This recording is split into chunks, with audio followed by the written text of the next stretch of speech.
ನಮಸ್ಕಾರ ವೀಕ್ಷಕರೇ, ಎಲ್ಲರಿಗೂ ಒಂದು ಚಾನಲ್ಗೆ ಆತ್ಮೀಯವಾದಂಥ ಸ್ವಾಗತ. ಇವತ್ತಿನ ವಿಡಿಯೋದಲ್ಲಿ ನಾವು ಎದ್ರ ಬಗ್ಗೆ ನೋಡೋದಾದರೆ ಕರ್ನಾಟಕದ ಸೆಕೆಂಡ್ ಪಿ ಯು ರಿಸಲ್ಟ್ ಬಗ್ಗೆ ಒಂದು ಮಹತ್ವದ ಸುದ್ದಿ ಬಂದಿದೆ ಅಂತಲೇ ಹೇಳ್ಬೋದು. ಹೌದು, ಒಂದು ಕೆಯಿಂದ ಇವತ್ತು ಬೆಳಗ್ಗೆ ತಾನೇ ಒಂದು ಹೊಸ ನೋಟಿಫಿಕೇಶನ್ ಬಿಟ್ಟಿದ್ದಾರೆ. ಸೆಕೆಂಡ್ ರಿಸಲ್ಟ್ ಬಗ್ಗೆ ಕುರಿತು ಏನು ಬಿಟ್ಟಿದ್ದಾರೆ ಅನ್ನೋದ್ರ ಬಗ್ಗೆ ನೋಡೋಣ ಬನ್ನಿ. ಅದಕ್ಕಿಂತ ಮುಂಚೆ ಲೈಕ್ ಮಾಡಿ, ಶೇರ್ ಮಾಡಿ, ಮರದೇ ನನ್ನ ಚಾನಲ್ ಸಬ್ಸ್ಕ್ರೈಬ್ ಮಾಡಿ. ಇದೇ ರೀತಿ ಅಪ್ಡೇಟ್ಗಳಿಗಾಗಿ ಬನ್ನಿ ವಿಡಿಯೋ ಸ್ಟಾರ್ಟ್ ಮಾಡೋಣ.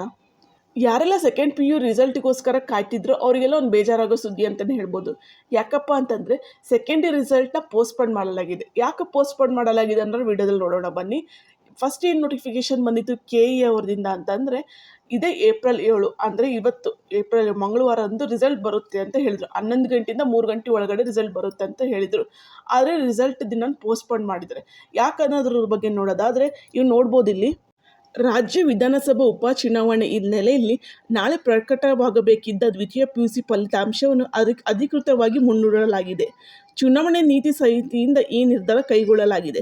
ಹೊಸ ದಿನಾಂಕವನ್ನು ಶೀಘ್ರದಲ್ಲೇ ಪ್ರಕಟಿಸಲಾಗುವುದು ಎಂದು ಮಂಡಳಿ ತಿಳಿಸಿದೆ ಅಂತ ಹೇಳಿ ಕೆಯಿಂದ ಈ ನೋಟಿಫಿಕೇಶನ್ ಬಂದಿದೆ ಅಂತ ಹೇಳ್ಬೋದು ಇವತ್ತು ಬೆಳಗ್ಗೆನ. ಅದಲ್ಲದೆ ಇನ್ನೊಂದು ಏನಿತ್ತಪ್ಪ ಅಂತಂದರೆ ಯಾವ ರಿಸಲ್ಟ್ ಮಾಡೋಕ್ಕಿಂತ ಮುಂಚೆ ಅಂದರೆ ಒಂದು ಹಾಫ್ ಆನ್ ಅವರ್ ರಿಸಲ್ಟ್ ಇನ್ನೇನು ಅರ್ಧ ಗಂಟೆಲಿ ಬಿಡ್ತದೆ, ಅದಕ್ಕಿಂತ ಮುಂಚೆ ಒಂದು ಪ್ರೆಸ್ ಮೀಟ್ ಮಾಡ್ತಾರೆ.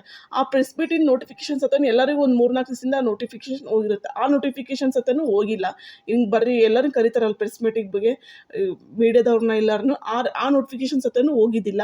ಎಲ್ಲರಿಗೂ ಒಂದು ಡೌಟ್ ಇತ್ತು. ನಿನ್ನೆ ರಾತ್ರಿಯಿಂದ ಪ್ರೆಸ್ ಮೀಟ್ ಕರ್ಸೋರು ಸತನು ಇನ್ನೂ ಅನೌನ್ಸ್ ಮಾಡಿಲ್ಲ, ನಾಳೆ ರಿಸಲ್ಟ್ ಇರುತ್ತೋ ಇಲ್ವೋ ಅಂತ. ಆದರೆ ಬೆಳಿಗ್ಗೆ ಕೆಯಿಂದ ಒಂದು ನೋಟಿಫಿಕೇಶನ್ ಬಂತು, ಇವತ್ತು ರಿಸಲ್ಟ್ ಇರಲ್ಲ ಅಂತ ಹೇಳಿ. ಅಂದರೆ ಏಪ್ರಿಲ್ 7 ಮಂಗಳವಾರ ಅಂದರೆ ಇವತ್ತಂತೂ ರಿಸಲ್ಟ್ ಅಂತೂ ಬರಲ್ಲ. ಯಾರು ಕಾಯಕ್ಕೆ ಸತನು ಹೋಗ್ಬೇಡ್ರಿ. ಮುಂದ್ಗಡೆ ಒಂದು ಡೇಟ್ ಅನೌನ್ಸ್ ಮಾಡ್ತೀನಿ ಅಂತ ಅವ್ರು ಹೇಳಿದ್ದಾರೆ. ಅನೌನ್ಸ್ ಮಾಡಿ ಕೂಡಲೇ ನಾನು ನಿಮಗೆ ಅಪ್ಡೇಟ್ ಮಾಡ್ತೀನಿ ನನ್ನ ಯೂಟ್ಯೂಬ್ ಚಾನಲಲ್ಲಿ. ನನ್ನ ಚಾನಲ್ನ ಮರೆದೇ ಸಬ್ಸ್ಕ್ರೈಬ್ ಮಾಡಿರಿ. ಅದಲ್ಲದೆ ಇನ್ನೊಂದೇನಪ್ಪ ಅಂತಂದರೆ ಯಾರು ಇದು ಟೆನ್ಷನ್ ಏನು ತೊಗೊಳಕ್ಕೆ ಹೋಗ್ಬೇಡ್ರಿ. ಹಬ್ಬ ಅಂದರೆ ಒಂದು ಮುಂದಿನ ವಾರ ಅಂತೂ ಇಲ್ಲ, ಅದು ಮುಂದಿನ ವಾರ ಅಂತೂ ರಿಸಲ್ಟ್ ಬಂದೇ ಬರುತ್ತೆ.